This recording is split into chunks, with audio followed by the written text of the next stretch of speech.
and welcome to The Richter Show. This is actually going to be my first video that I document and I talk about a country. I've uploaded a lot of videos of me traveling and the activities that I've done all around the world. But this will be actually the first time, as let's put it this way, like a pilot of how the channel is going to be and the things that I'm going to do, what I'm going to talk about, the way that I travel. And I'm going to make it more interactive as much as possible. So thank you so much for watching, and I hope you enjoy this trip with me to Kenya. I'm going to be uploading the videos at least once or twice a week, and that way you can follow me through my journey through Kenya. Let's get to it. Today we're actually going to be discussing traveling to Kenya, which is actually where I'm going to next. Now, there's actually a few things you got to know before traveling to Kenya. You got to buy your plane ticket and you travel to Kenya.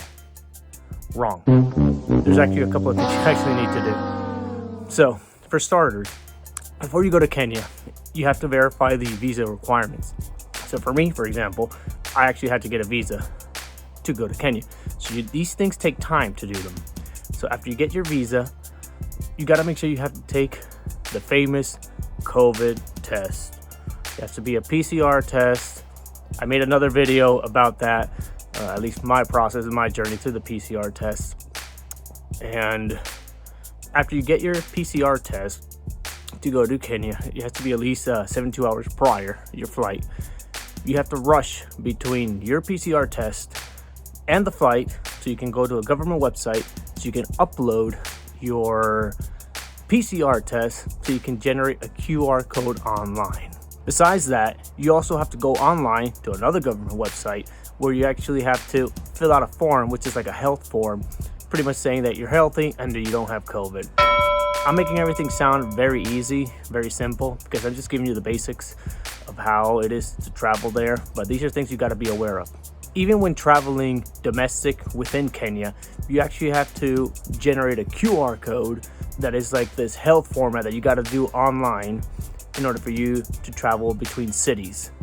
So it's not as simple as I'm making it sound, but this is just the realism of how things work between the COVID situation and actually being a foreigner traveling over there.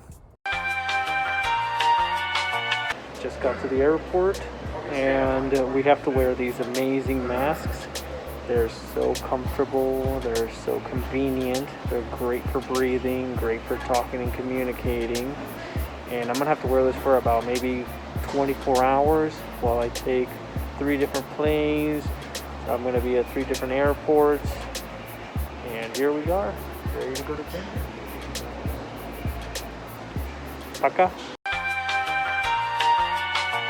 Okay, so we're on to the second flight of the day, and now we're heading from Charlotte to New York City. See y'all in New York.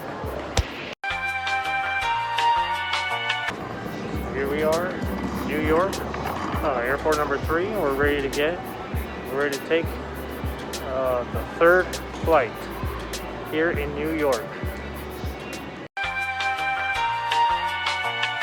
So let me explain how the process works when you lose your luggage, right? So that way it doesn't happen to you the same way that happened to me.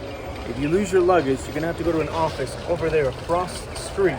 You're gonna have to go to an office where they're gonna take away your passport. Then they're gonna give you like this little card. Then you have to come over here on this side, across the street. So then you have to go into the security. You have to go through the security process to then go find your luggage. Then after you're done taking your luggage from this area, then you have to go across the street again to go get your passport. Then you can leave. It'll probably take you a good, average it out between 30 minutes to an hour just to be safe. But it's just very, very inconvenient. It's such a headache. Instead of making everything be in one spot, one place, one office, one easy procedure, they make you go through all these hoops almost to the point that you don't want to do it.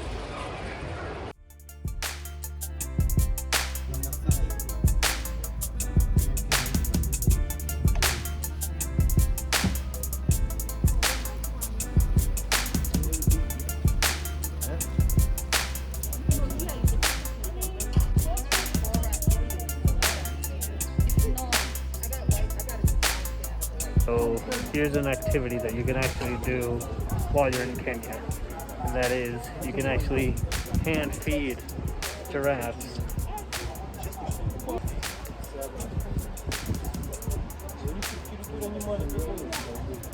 Come to Kenya.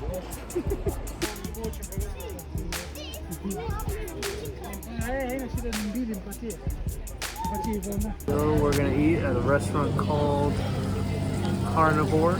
Here at Carnivore, they actually serve zebras, elephants, hippopotamus, alligators. I'm kidding.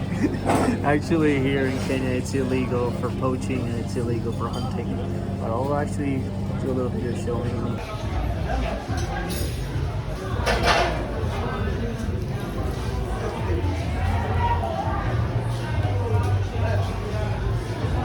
Well, actually, we did drink soup first. That's the appetizer. They bring soup, and then they brought actually this really big tray. And then they're gonna start bringing in the meats, and then you mix it up.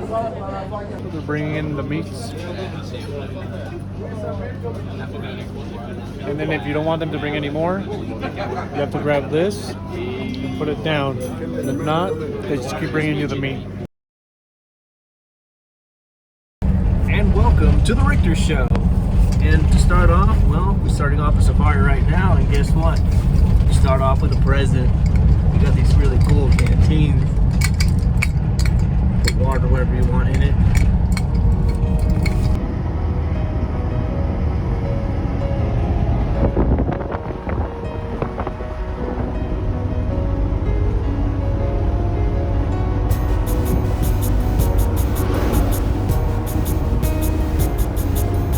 So we just arrived to our safari tour.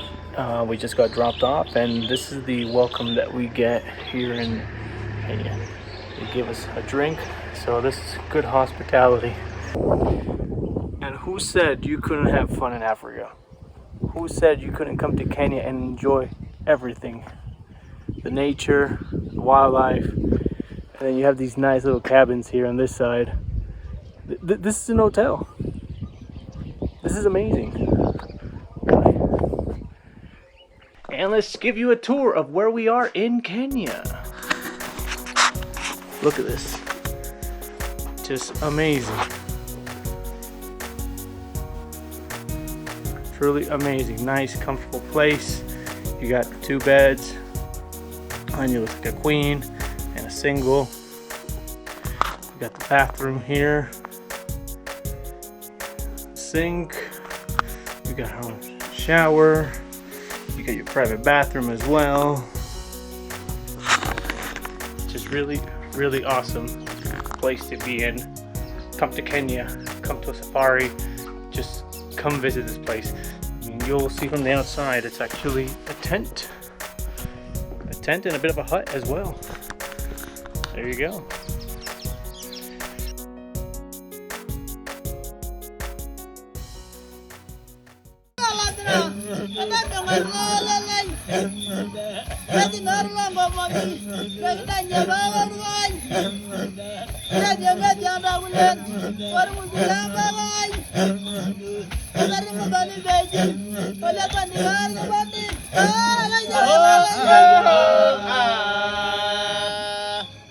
Shout out to the host of the Richter. This the Richter show. The Richter show.